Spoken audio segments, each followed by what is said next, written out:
Hello, beautiful people. This is Lynn Afros. It's been a minute. A lot has been happening, but we're now back with videos once again.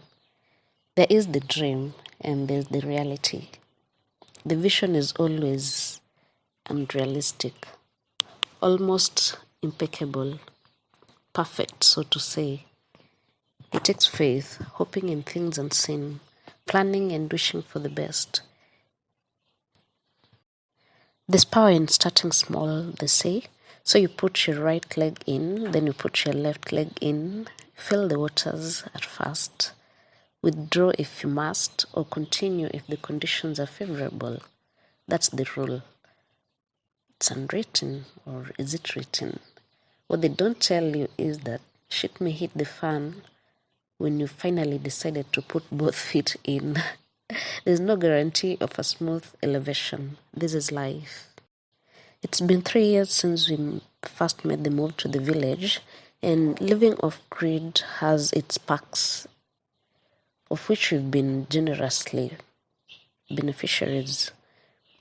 When we first made the move, the plan was clear, clearer than it is now. Making a living off farming seemed easy, as long as you have the capital, right? Wrong. We were short-sighted. We didn't factor in lots of things. Top on the list was the law of demand and supply. Last season, this law, which I only understood theoretically, became practical. The seeds of gold in our maize grains turned to sand just when they were in our hands. We were literally disposing of the produce at a throwaway price just to make room for the maize in the farms. Yani, it did us proper character development. Pro max, you might say. Another factor we were blind to was the fluctuating weather. This year, January became July, February became March, and March is now feeling so much like January. I don't know about you. This is Migori County, and the weather has been all over the place, unpredictable by a lot. We needed the January drought to harvest the maize. But no, the rain was having a field day. It was raining cats and dogs when it was supposed to be dry. It was time to get the harvest out of the farms because it was ready, it was dry. We prayed, we pleaded for just a little sunshine. We could literally wake up and look up to the skies, hoping that the clouds could clear. But I don't know if it's me or when you're really concerned about something, that's when you notice so many things that you couldn't have noticed anyway.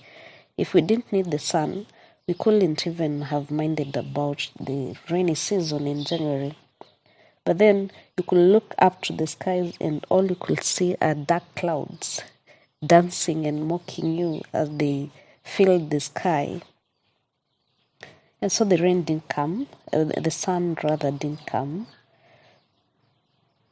which led to lots of losses in increased rotten maize.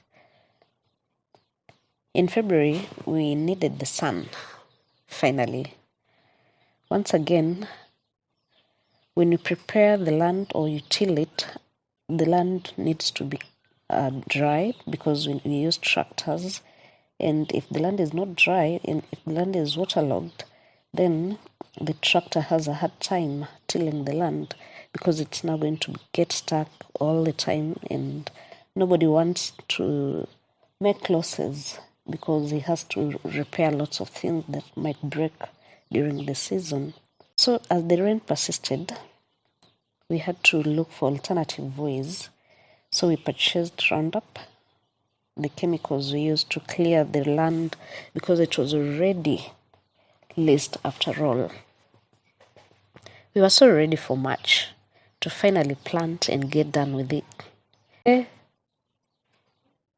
It's been a truly hot March instead, this side of the world anyway, with clear blue skies and no signs of clouds. The perfect weather for harvesting maize, the one we cried for in January, the one that didn't come in January, is now in March when we don't need it, when we're crying for the rain, when we're looking up to the sky for those dark clouds. You know, when you look up to the sky and you see all the looming, supposedly gloomy clouds, and you feel like, yes, finally, it's not happening. Not this much. Funny, right? And so the seeds, which by the way went up in price despite the low price at which we sold the maize, lie in the ground because we had to plant it by faith anyway, patiently waiting for the rains. We hope they sprout. Maybe not. In which case, we will infill at an extra cost, of course. Yes, from the same pockets that suffered low prices. And then we'll use the government's fertilizers finally. You might have heard of reservations on the quality of the fertilizers from mainstream media. KEBS confirmed that lots of the fertilizers in circulation are fake. I can only hope that the bags we buy are at least legit.